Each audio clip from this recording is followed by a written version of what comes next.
Allahumma anta rabbi la ilaha illa anta khalaqtani wa ana abduka wa ana ala ahdika wa wa'dika mastata'tu a'udzu bika min syarri ma sanadu abu laka bi ni'matika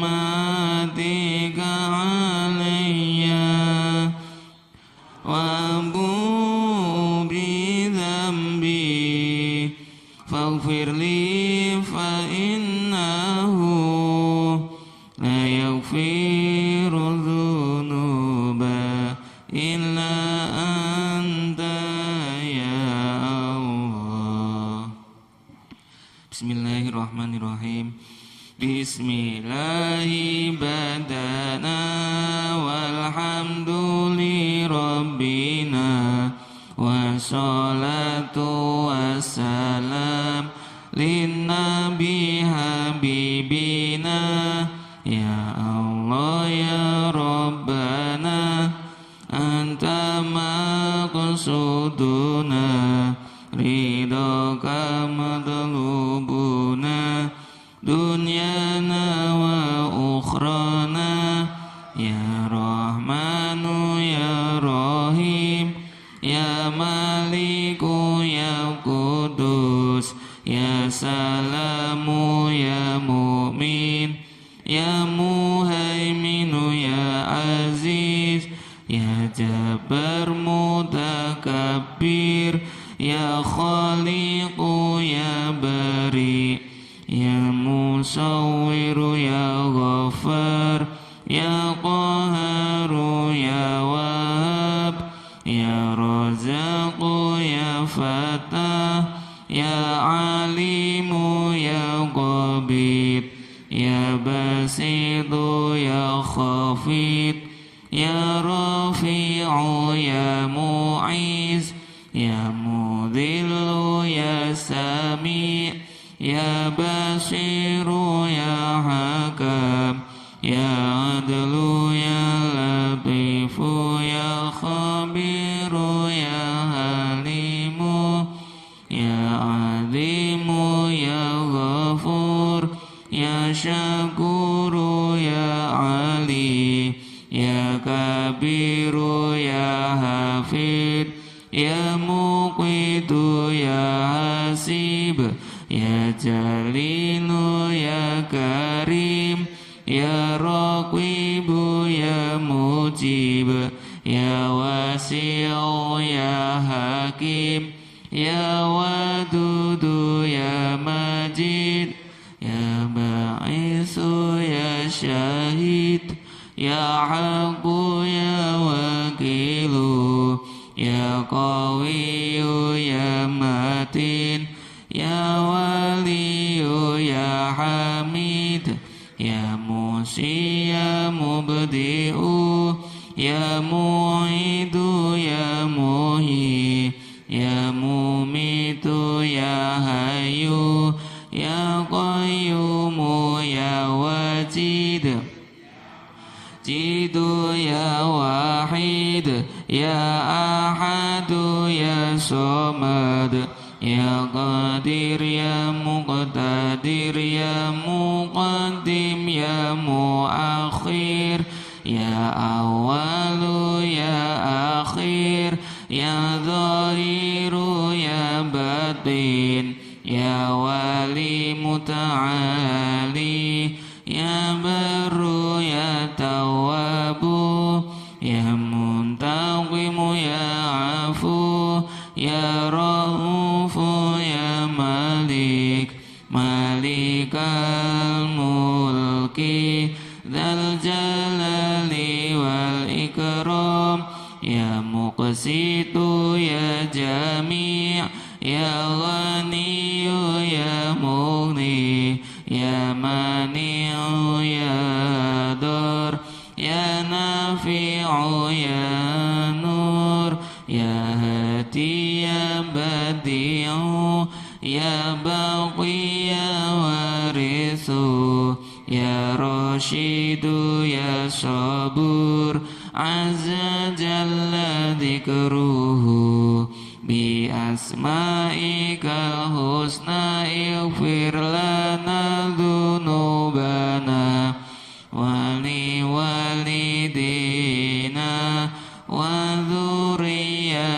وذريتنا كفر عن سيئاتنا واستر على عيوبنا اصبر على نقصاننا وارفع درجاتنا وزدنا علما نافعا ورزقا واسعا حلالا طيبا وعملا صالحا نور قلوبنا ويسر أمورنا وصحح أجسادنا دائم حياتنا إلى الخير قربنا عن الشر بعدنا والقرب رجاؤنا أخيرا نلنا المنى مقاصدنا وقضي حوائجنا والحمد لإلهنا الذي هدانا صل وسلم على طه خليل الرحمن وآله وصحبه إلى آخر الزمان. الفاتحة. Bismillahirrahmanirrahim. Alhamdulillahirabbil alamin arrahmanir rahim maliki yaumiddin. Iyyaka na'budu wa iyyaka nasta'in ihdinas siratal mustaqim. Siratal ladzina an'amta 'alaihim ghairil maghdubi.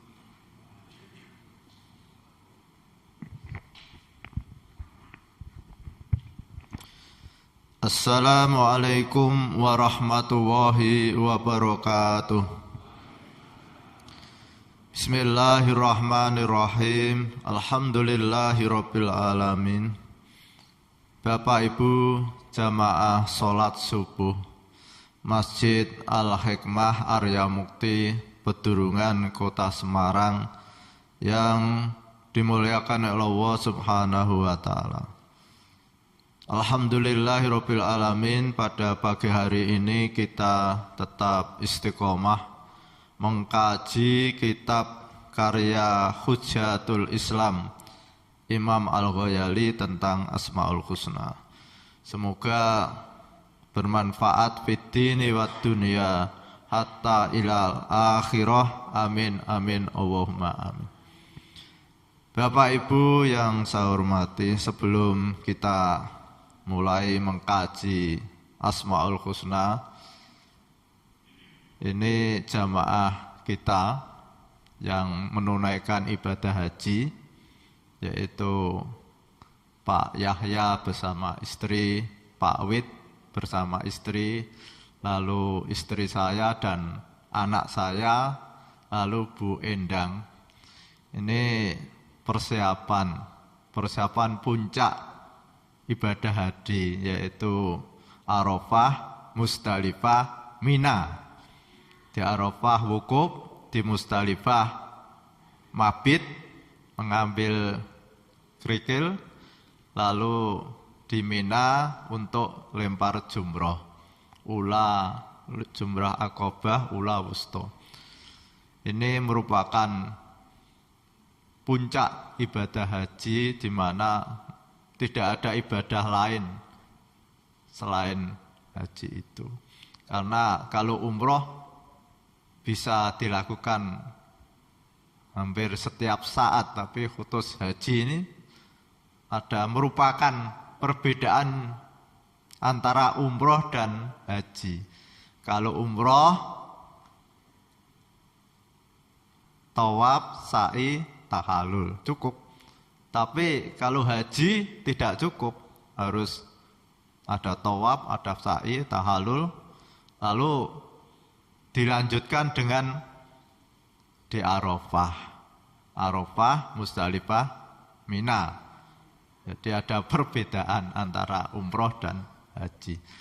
Kita mohon pada Allah Subhanahu wa taala semoga jamaah kita yang akan melaksanakan puncak haji. Nih Pak Sigit yang pengalaman haji berat Pak. Dia di Arafah, Musdalifah, Mina, apalagi ini suhunya berapa Pak Sigit? Sampai 40 lebih ya. Sehingga dianjurkan jamaah itu kalau tidak penting banget tidak boleh keluar dari tenda karena sangat panas sekali. Nah, ini tapi kalau Allah memberikan pertolongan ya tidak panas. Insya Allah kita mohon pada Allah Subhanahu wa taala semoga jamaah kita khususnya dan jamaah seluruh dunia diberi kekuatan oleh Allah Subhanahu wa taala, diberi kesehatan oleh Allah Subhanahu wa taala sehingga nyaman melaksanakan ibadah haji. Karena ibadah haji itu ibadah fisik. Pak Farid ya.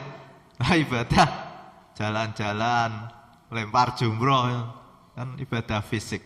Jadi kalau fisiknya sehat insya Allah pelaksanaan hajinya ya sempurna. Tapi kalau sakit-sakitan sudah beda lagi.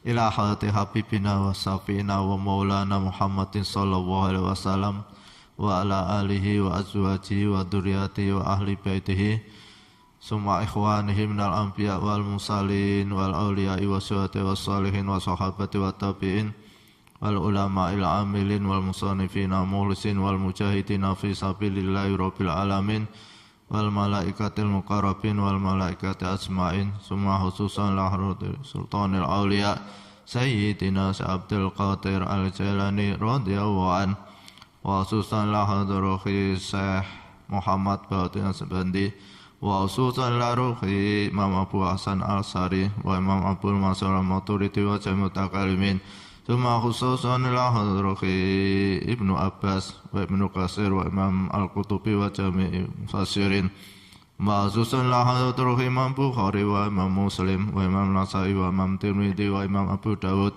wa Imam Ahmad wa Imam Ibnu Majah wa jami'u hadisin Ma'asusan lahruhi Imam Syafi'i wa Imam Hanafi wa Imam Malik wa Hanbali wa jami'il fuqaha Suma khususan lahruhi Imam Junaid al-Baghdadi wa Imam al-Ghazali wa Imam Ibnu Athaillah as-Sakandari wa jami' mutasawwifin. Suma khususan lahruhi awliya itisa alladziina balautin fil budatina Indonesia. Susan Maulana Malik Ibrahim Sunan Gunung Jati Sarif Hidayatullah Sunan Kalijaga Raden Said Sunan Muria Raden Masaid Sunan Kudus Jabar Sotik Sunan Bonang Maulana Maktum Ibrahim Sangampel Raden Rahmat Sunan Giri Sainul Yakin Sunan Derajat Syekh Sarifuddin wa jami'i auliyaillah Suma khususan lahadul khimbah Solen Darat Masro Temugala Syekh Jumbati Kupro Mbah Sotik Jaku wa khususan lahadul Simbah Gaji Khalil Bangkalan Simbah Gaji Asim Asari Simbah Gaji Wahab Suwa Simbah Gaji Bisram Suri Simbah Haji Wahid Asam Simbah Haji Abdurrahman Wahid Mbah Hati Giri Kusumo Mbah Zaid Giri Mbah Muhammad Juri Mbah Nadir Kusumo Wali Ridha Illahi Ta'ala Al-Fatihah A'udhu Billahi Minasyaitanir Rajim Bismillahirrahmanirrahim Alhamdulillahi Rabbil Alamin Ar-Rahmanir Rahim Maliki Yawmiddin Iyyaka na'budu wa iyyaka nasta'in Ihdinas siratal mustaqim Siratal ladzina an'amta 'alaihim ghairil maghdubi 'alaihim waladdallin Amin.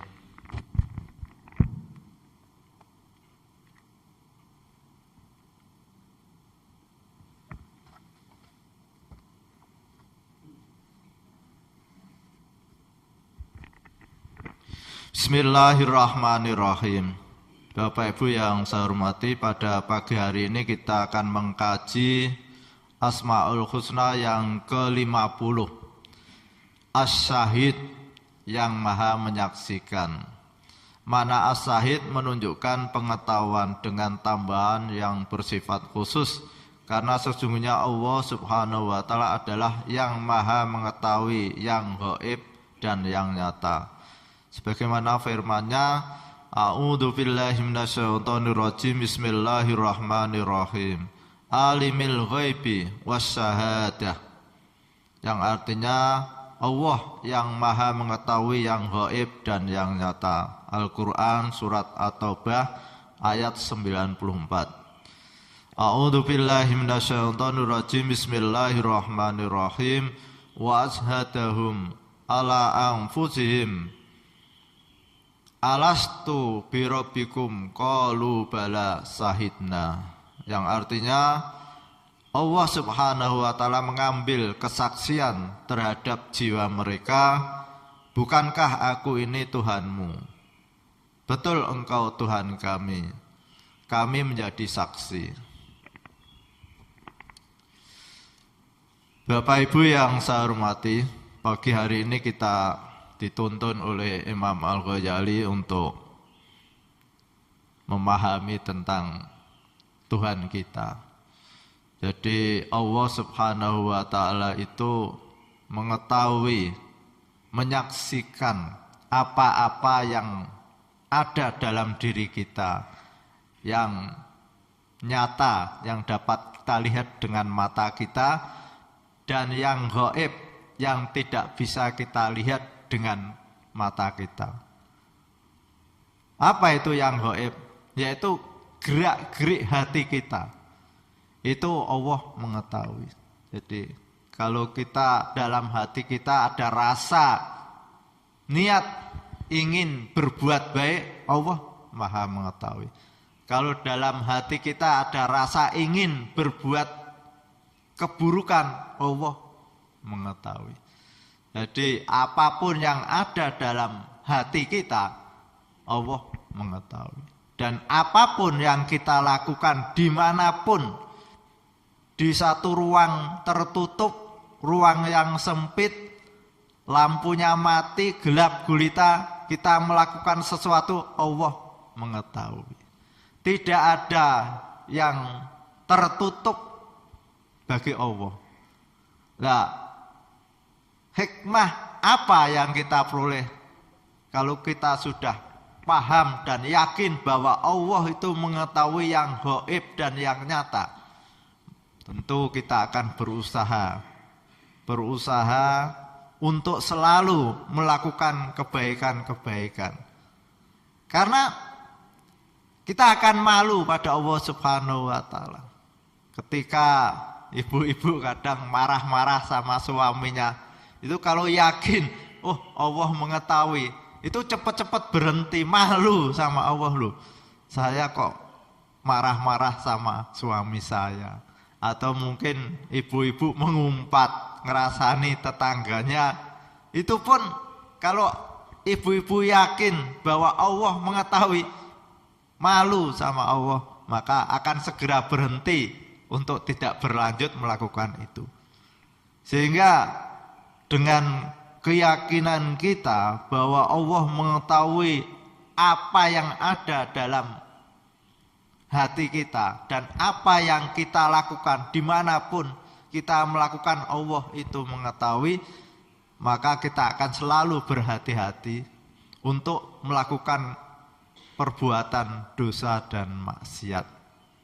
Dan kita sudah merasa puas apapun yang kita lakukan kebaikan tanpa diketahui orang lain, tanpa diumumkan oleh orang lain, kita sudah yakin Allah itu mengetahui apa yang kita lakukan.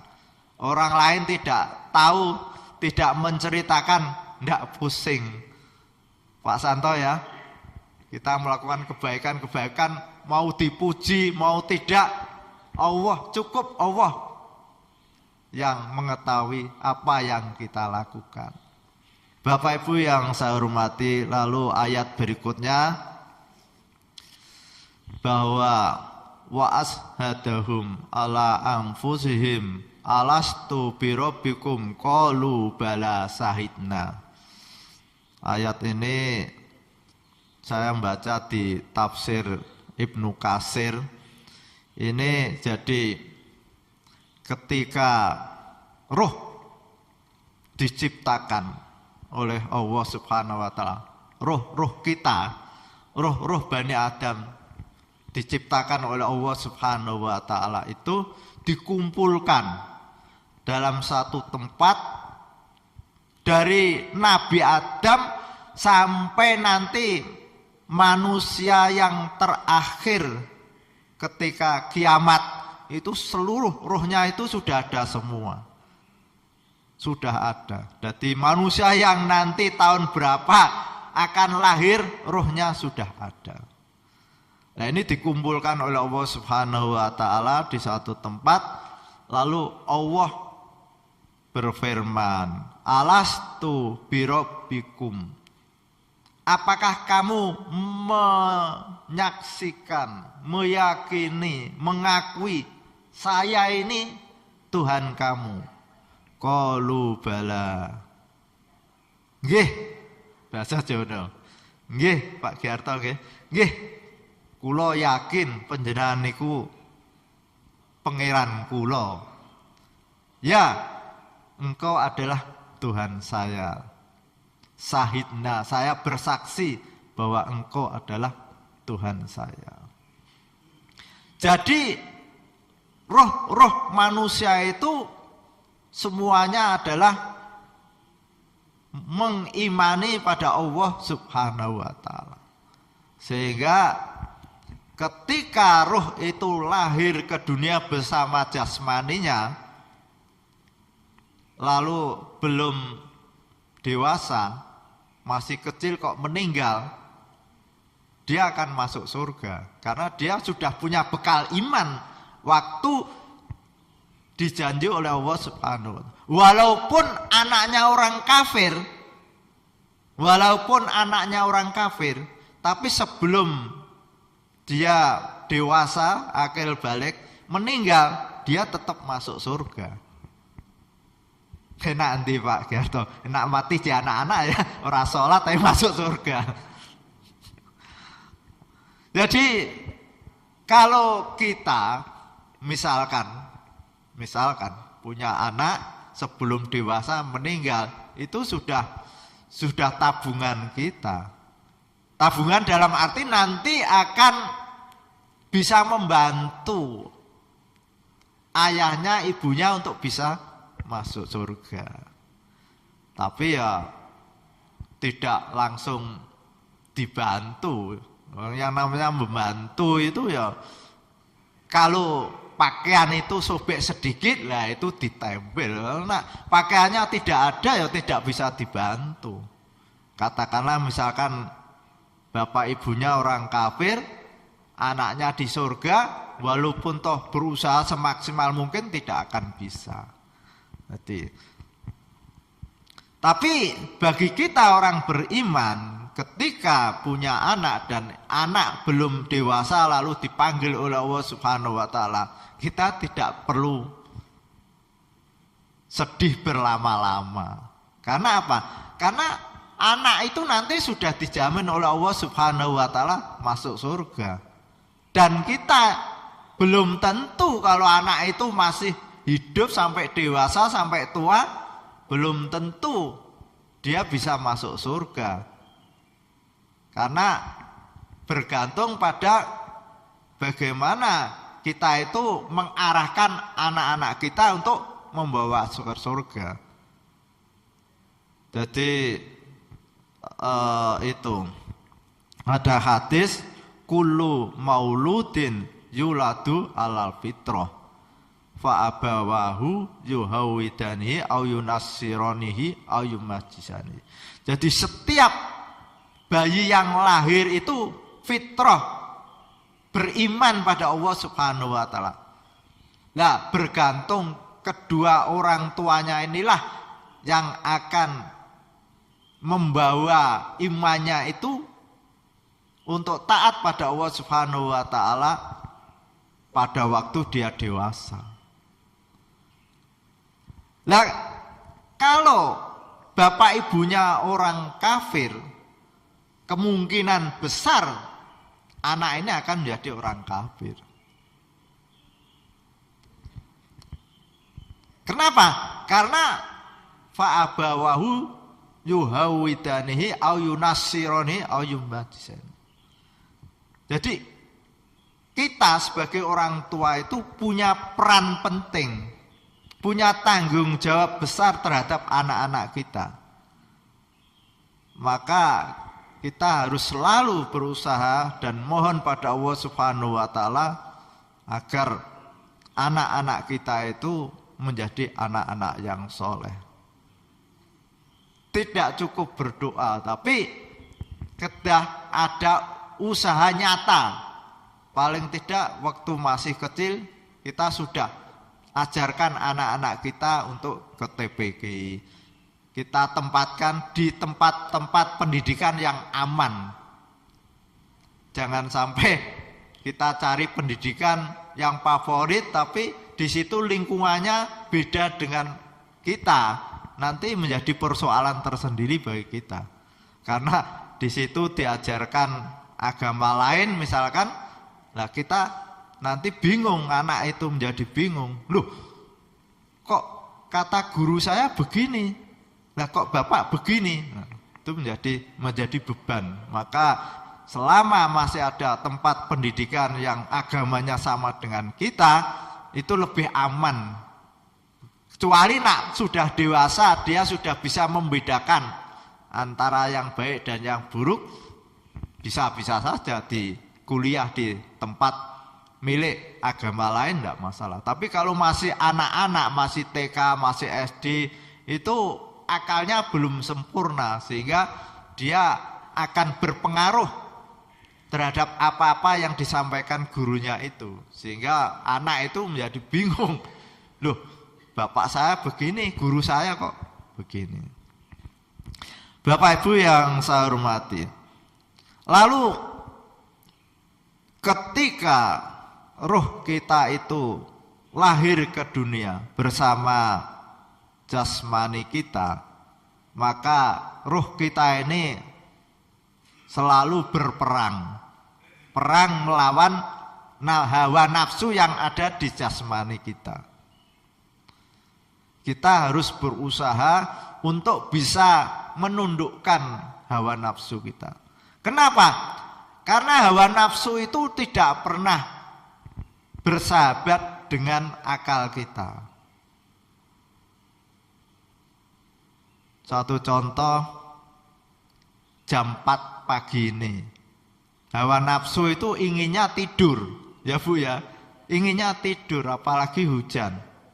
Tapi akal kita pasti akan berontak. Kenapa harus tidur? Akal mesti berpikir tentang akibat yang kita lakukan. Kalau saya tidur, saya tidak melaksanakan sholat subuh, saya tidak punya pahala. Besok kalau di akhirat, saya tidak membawa apa-apa. Akal selalu berpikir akibat apa yang kita lakukan. Maka karena kita itu manusia mahalul khotok wan nisyan, tempatnya lupa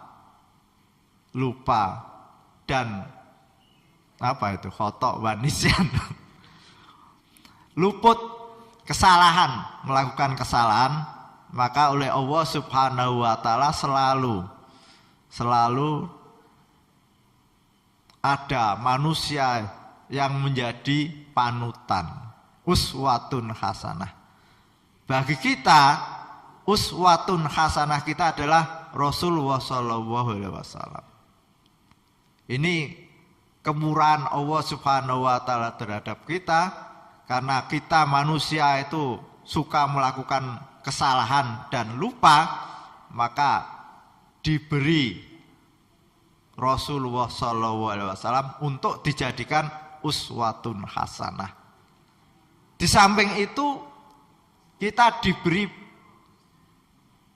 pedoman hidup, yaitu Al-Quran dan Al-Hadis. Untuk apa? Agar kita itu tidak lupa terhadap janji kita terhadap Allah Subhanahu wa taala, alastu birabbikum qalu bala. Jadi ada beberapa yang dilakukan oleh Rasulullah SAW. Yang pertama, kita dituntun oleh Rasulullah untuk mengenal siapa Tuhan kita. Karena tanpa informasi dari Rasulullah SAW, kita itu kesulitan mencari Tuhan kita, itu kesulitan. Sehingga orang-orang yang tidak mengakui Nabi Muhammad itu lalu mencari Tuhan selain Allah Subhanahu wa taala.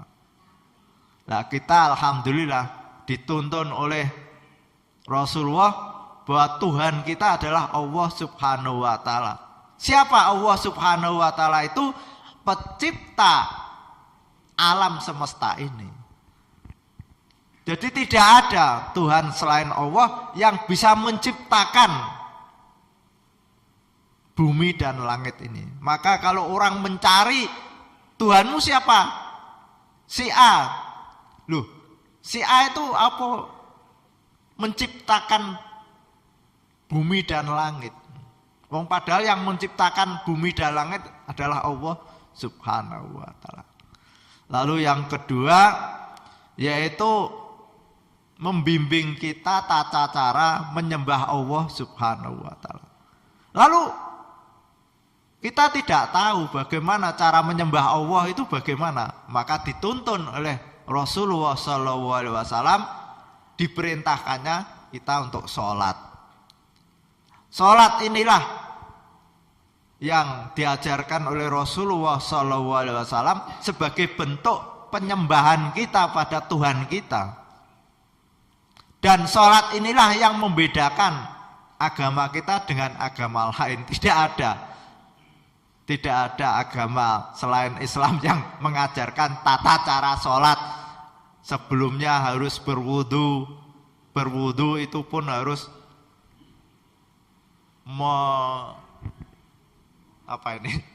membasuh muka, lalu dua tangan.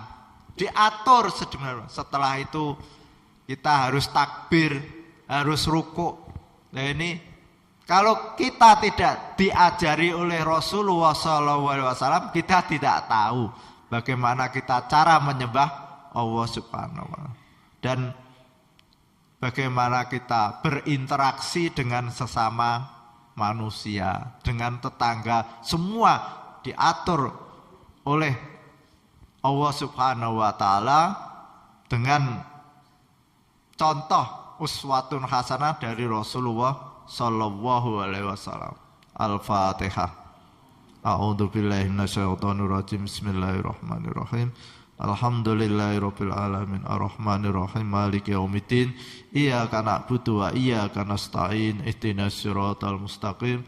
Siratal ladzina an'amta 'alaihim ghairil maghdubi 'alaihim waladdallin. Amin. Bismillahirrahmanirrahim. Subhanaka Allahumma wa bihamdika asyhadu an la ilaha illa anta astaghfiruka wa atubu ilaik. Wassalamualaikum warahmatullahi wabarakatuh.